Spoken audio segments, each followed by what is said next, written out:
Hello and welcome to episode 18 of BM by BM, books and movies by Bailey and Maxie. Maxie. My name's Andrew Maxie. That's Melinda Bailey over there. We talk about books and movies. Tonight we will be talking about a narrative that has been made into a movie. The original was a book. We're talking about Ender's Game. The book that started off the entire Enderverse, if you will, an entire universe of stories about a future in which humanity has had to face invasion and near annihilation by an alien species. Known as buggers. Buggers. See, this was the very, very creative name we gave these aliens because they look like bugs. They have, I think, exoskeletons, right? Yes. And as is usually the case, think Independence Day, Men in Black, really all the Will Smith space movies. The aliens have bug-like features, or I don't know, maybe those movies got their inspiration from Ender's Game. Anyway, these sentient beings have attacked Earth, and in fact, the Ender's Game is set in a time where Earth has been attacked and has defended itself, but the planet knows that the buggers are on their way. A second wave is coming. So they are frantically trying to prepare to defend themselves in this second wave. And so what do, Mrs. Bailey? They just recruit children for the military. No biggie. No biggie. More specific than that, though. They're not going to be fighting. They're not going to be physically fighting these children that they recruit. Oh, right. Well, when they first recruit them, they go through training, but they play games to analyze their psychoses and figure out what the kids are thinking. They also have like an anti-gravity battle room that I want to visit one day. Kind of like fizzy lifting drink in a galactic end time war, yellow. With laser tag, but yes, laser tag. When you shoot the other person, they freeze and float around the battle room the rest of the battle, and you can use their frozen body, I almost said corpse, as a shield. Yes, strategery. Absolutely. So these young people are being recruited because the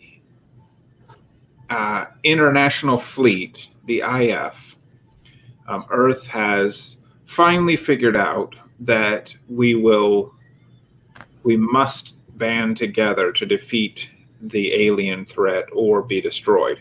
So the international fleet is desperately looking for young geniuses to command the coming battles. Right, because they've been fighting for quite some time. 30 years, right? Like before Ender was born or Definitely. Ever played the game. Correct.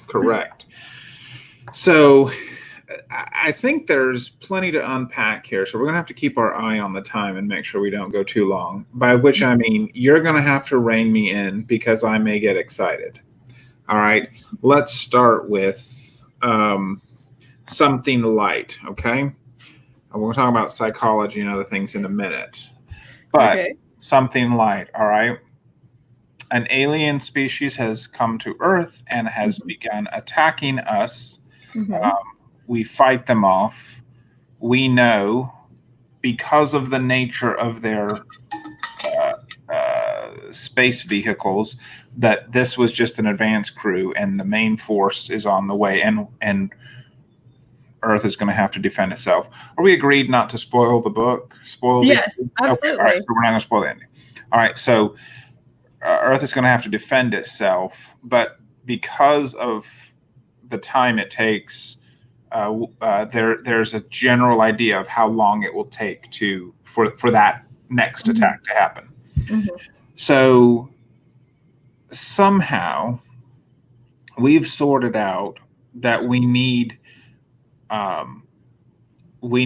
geniuses to be our military strategists, intergalactic military strategists, but they must be children because they need to have the nimbleness of mind, not just the genius, but the nimbleness of mind to make a decision without being bound by essentially the baggage of adult thinking, right?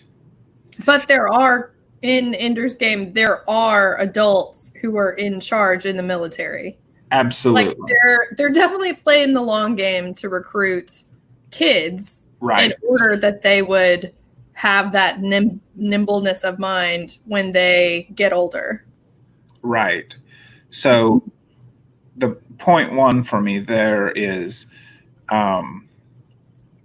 we, in our desperation, we look to children to save us, which I would say in a lot of ways is a reversal of what we do. And I will extend children through, adolescence and young adulthood. We tend to be very dismissive of the young. There's a whole verse about don't let people look down on you because you're young. Paul had to say that because it was so common for people to do that. Like, what do you know? You're just a kid, right? Well, I mean, Jesus even said that. Let the little children come to me. Right. So that's my opening point is when the chips are down, who do we turn to? Who do we call? No, not those guys. No, not those guys. We call the kids in to say, hey, help us out here. Over to you. Your opening salvo, pun intended. I find it very interesting that they use project-based learning to assess students, or they gamify learning. Right. Gosh, I'm sorry. I'm just on a roll tonight. Keep it coming. It's one of the biggest games that sticks out. So they live like they're in a military school. Right. They sleep in barracks. They eat together. They shower together. They go to class. They are called up to the freeze your body laser tag. But then they also play games. And I think they can play the games as much as they want. They are encouraged to play the game as often as possible. Yes. And so there's this one game about a giant, like he's the mega boss at the end. Yes. And Ender is able to keep playing even though he keeps dying. And ultimately he does win. But I find it very interesting how they use the games to analyze the kids.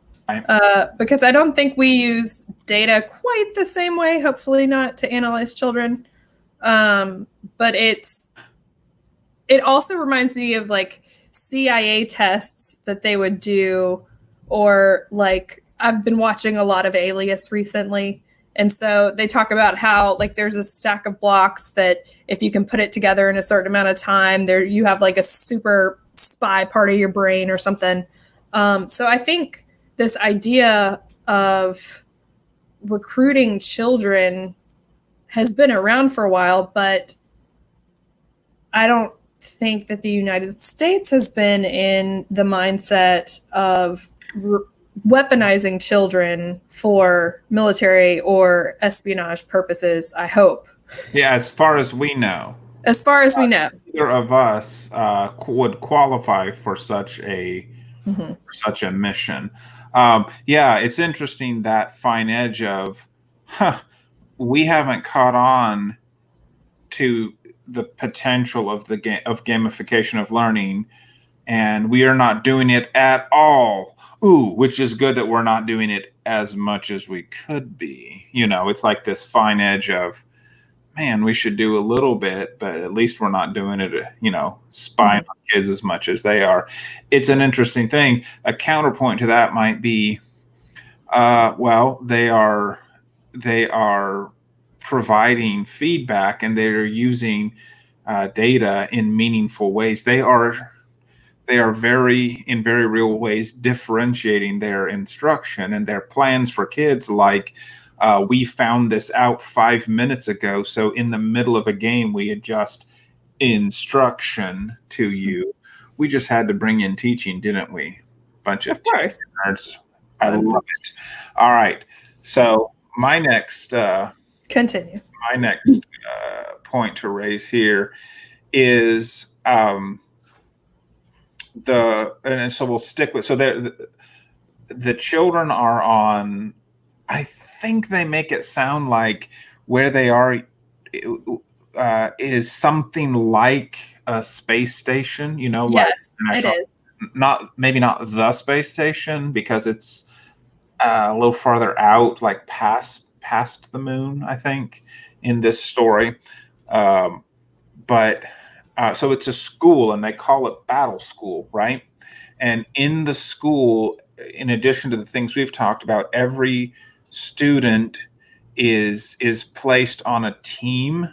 So there are years in Battle School, so your first year, etc. But then you're also on a team, and your team's standings depend on your battle room record. So the battles we've been talking about, where you are in 0G gravity and laser tag, basically strategy games. But it's very interesting that a lot of the school is built around that. The point I want to make, and it's taken me a really long time to get to, is that just the psychology of the weight of all this on the children. Mm-hmm. So the children themselves are smart enough. They know that what everyone here has in common is there was a test. Like, you had to qualify to come here. There's something about everyone here that got them a ticket on the shuttle up to this place, and they know that everything is a competition. They know that, and the pressure. Mm-hmm. So talk about your standardized testing. This is that to the nth degree, that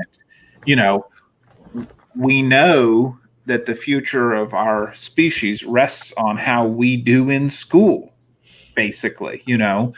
So my first point was, yay, we look to the kids. My second point is, we said, hey, kids, would you carry the weight of the human race on your shoulders? Awesome. That'd be cool. Let us know if you need anything. P.S. We're going to get attacked by these buggers soon. So if you could hurry up and figure out everything from Battle School in order to save all of the entirety of the Earth. Right. Mad props. Right. Yeah. All right. What you got? I also think another theme of the book is violence. Yeah. That's my one criticism of the book. I don't think that he uses gore or violence in a way that is unnecessary.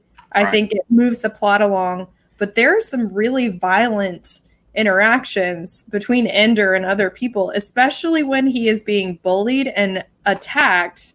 And a lot of that stems from Ender's relationship with his brother Peter, which we see at the beginning of the book before he ever goes to Battle School. Right. So Ender, I believe he's 6 at the beginning of the book. So throughout the book, there's this tiny kid who's 6 years old who has amazing mental capacity, but he is continually bullied because of his size, because of his age. So it's almost like he has a switch that flips when he's being attacked. And there are normally 3 responses whenever anyone is under attack: fight, flight, or freeze. And Ender is definitely a fighter. So you do see that in the story. It's part of his resiliency, which you could say that he learns from gaming, because if you have ever listened to Jane McGonigal's TED Talk, she talks about how gaming helps instill resiliency in its players. So you could see how he keeps going. He keeps fighting that giant even though he dies, because he figures that he'll beat it at least one day. But I find it very interesting how the author decides to talk about like blood spurting from noses with a 6-year-old completely decimating bullies. Right. So. And if you dig into that a little deeper, when you read the book, you'll catch the pun that just happened there. Yes, Ender turns violent when he's cornered. Ender seeks to lead through influence. So he doesn't bully others. He builds teams. In fact, his team, the battle school, made him a team team captain very, very soon after he got there, and gave him all the cast-offs. But his team is he molds them into this juggernaut that is just fantastic all the time, and they're literally undefeated, I think, throughout. They didn't lose one at the end, did they? I don't think so. No, they never lose. But again, the adults are pushing him to, and they make him into someone who fights back when he's cornered. So they orchestrate situations where he is, in a couple of times literally, but then in other ways cornered, to teach him, again, at this insanely young age, how to, you can lead, you can influence, but when that fails, you must win. So they're teaching him about to be a winner, to be someone who always wins. And if that takes violence, so I do feel like Card uses it skillfully to show how they're shaping this young kid, but still very, in fact, it's often hard to remember that he is that young when these things are happening, because there's this dialogue and there's this discussion of these things happening. And then, like you just said, 6, I'm like, no, right. Yeah, he is 6. Yeah. He sounds like at least a precocious teenager. Yes. But, yeah. Insane. Crazy. Well, I'm trying to figure out how to add a little bit more without, again, we agreed not to spoil it. Well, we'll give a little clue. Writing lots and lots of books in the universe that is begun by a story kind of does give you a little hint about what happens at the end, but we're not going to say exactly how that goes down. What I will, I'll just add one more thing, and then I'll say that's good for me. The book also, I have understood, a lot of children who are themselves geniuses really identify with Ender in this book. And there's this theme in there in particular, this theme of extreme loneliness. Your uniqueness makes it difficult to relate to other people. So some of the bullying he experiences is because he is so good at really everything that sets him apart, and his uniqueness makes him a target of unwanted attention. So it's interesting to me. I cannot say that I identified with the feeling of being a genius among non-geniuses, but this whole idea of struggling to find one place in a group the whole, so I don't know that you can call it a coming of age when the children are that young, but Right. really we are forcing a coming of age upon them. And one parallel is that the world may or may not be ending soon, but we are forcing our children to grow up quickly. Mm-hmm. I agree. Well, give us your parting thoughts. I will say I love that Harrison Ford plays Graf in the film. The film came out in 2013. I think it's kind of meh. Like, of course, the book is always better, but Harrison Ford does a great job as Graf, the guy who recruits Ender, and kind of he is Albus Dumbledore, kind of. He's a mentor, but it's a battle school, so it's not quite the same. It's more like, would you say Dumbledore in Order of the Phoenix, like kind of keeps his distance. So Graf is an interesting character and very layered, but I think Harrison Ford does a great job in his portrayal in the film. Yes, Ender's Game, money, what? Snap to Harrison Ford. Good job. He got money for doing it? Yes, he did. I'm sure. Anyways, yeah, so I really enjoyed the book more than the film. I think there's some awkward acting by teenage boys, which can happen. I mean, we've all seen Hayden Christensen. So some boys never grow out of it. I guess we know one person who's probably not going to come on our show later on. I don't know, man. You never know.